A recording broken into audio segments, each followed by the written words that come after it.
a thumbs up, thumbs down guy. He's thumbs down. You know, like this guy talks, and then he gets caught on his shit, and he just turns into victim. He goes into victim mode straight away. Like he's talk shit.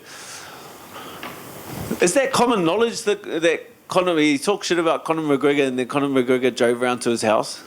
He drove around to his house and he sat outside in his car calling the bloke, and Paddy refused to come outside. That tells you all you need to know about a guy. Bro, now I'm going to be honest with you. I don't know if Dan Hooker is being truthful. And when he specifically said that, talking about McGregor pulling up to Paddy's crib, pulling up to his pad, and calling him out to a street fight, and Paddy Pimblett never came out. I don't know if Dan Hooker is just bullshitting or what. You know, we know he don't like Paddy Pimblett. Paddy Pimblett got put in his place this Saturday at UFC 324 against Justin Gaethje. Was an absolutely amazing fight, but the aftermath of Paddy Pimblett's face, boom. My goodness, my friends, that was a goddamn beatdown. Now, there's a couple things that I want to talk about when it comes to this interview. First of all, did Paddy Pimblett really get punked by Conor McGregor? Did he? Could you imagine? Imagine it right now. You're at your house right now. You're just chilling, and you see Conor McGregor pull up in a goddamn whatever type of car that dude has with a group of homies. You know he's always rolling deep. And he's outside standing out saying, "Come on, motherfucker, come on. You want some of me? Come on." Just overdoing it. I couldn't. Dude. If that is real, please, somebody release the video. It'll be one of the most iconic things ever, I'm telling you. Especially with him coming out and already training for the UFC White House card that he's going to be on.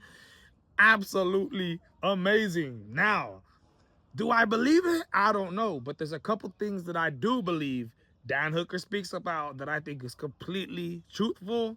And I respect him for, man. Look at this. All pointed at me. Put your hand up if you think Justin Gaethje's gonna win. Ain't a fucking person in this room that put their goddamn hand up. You can't. You know what I mean? Oh, like I don't know why we aren't seeing Ilya versus Arman. Like we gotta have this. Bruh, that is the truth. That is the goddamn truth. Ain't nobody in that goddamn media room raise their hand saying that they believe Justin Gaethje can beat Ilya Topuria. And I'm going to be honest with you, man. I think it's a crime that Arman Tsutsukian, who's been ranked #1 since, what, April of 2024 in this lightweight division, now is ranked #2 because Justin Gaethje, who beat Paddy Pimblett, who wasn't ranked #1, 2, or 3, is now the interim champion, which moves all the rankings down. And now is next in line to face Ilya Topuria next. At the end of the day, I have made my argument on many, many videos about this subject. Arman Tsutsukian, yes, at UFC 311, pulled out on the night before the weigh-ins due to that injury that he had in his lower back. Now, the UFC didn't believe it. People believed he was having a tough time with his weight cut, and that's the reason why he pulled out his fight. Now, he says he heard it while he was riding a bicycle. Says he couldn't even walk. Says he tried to stay up all night at the hotel hoping it would get better, but it didn't. Now, there's some people that even think he heard it while he was doing that goddamn exercise. I don't know, trying to show off next to Nina Drama. He says he does it all the time, all right? But that all went down at UFC 311. Dana White got absolutely furious, and ever since then, it's felt like they've had it out for him. Same thing with Lerone Murphy and Movsar Evloev, two fighters who should have been fighting first before Diego Lopez this weekend at UFC 325, which are now fighting, I believe, March 21st, headlining the UFC Fight Night O2 Arena in London, I believe. Because the breaking news, they haven't announced it yet, but when you look at TickPick, is a website where they sell tickets, and you go onto their website, you look up UFC Fight Night at the O2 Arena. Lerone Murphy versus Movsar Evloev tickets are for sale. So I think it's official, all right? Now, going back into the main subject, Arman Tsutsukian definitely messed up with that whole thing that happened at UFC 311, all right? Pulling out last minute. We know Dana White is the type of guy that don't like these things to happen. You know, sometimes you could even call him corrupt, whatever you want to call him, all right? But I agree with Dan Hooker. I think at the end of the day, Justin Gaethje and Paddy Pimblett shouldn't have been an interim title fight. I think if Justin Gaethje was going to fight against anybody for an interim title, it should have been against the #1 ranked fighter in the division, against Harmon, right? Instead of feeding him Dan Hooker like they did, it should have been Paddy Pimblett, Harmon Tsuki, and it should have been. But no, they decided to go the other route.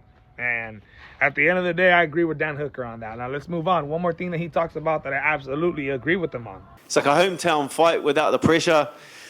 And I'm having the best time all fight week. That's why I wanted to be a part of this card. For the rest of my career, it'll just be fights that I want, like fights that get me excited. Get me the fuck out of the Middle East. Stop taking me to the Middle East.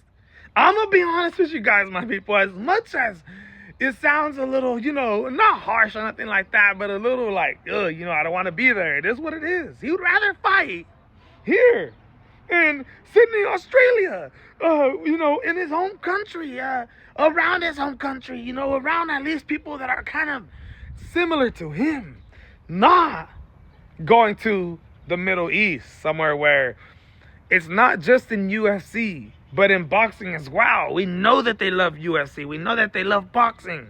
Turki Al-Sheikh, you know, taking it to Saudi Arabia all the time. These super huge fights. Canelo, he's fighting. His promotions is putting on, what is it? Mexico versus the world in September in Saudi Arabia, I believe. Or is it? It's in one of those Middle Eastern countries. And he's going to be fighting for a world title in his return.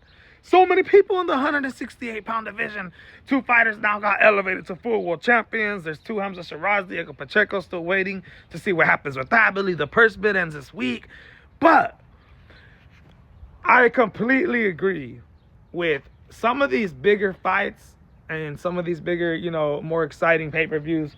Yes, go to Saudi Arabia, go to the Middle East, do what you got to do over there. But I think they got to be going to their hometowns, man. They got to be coming either to the U.S.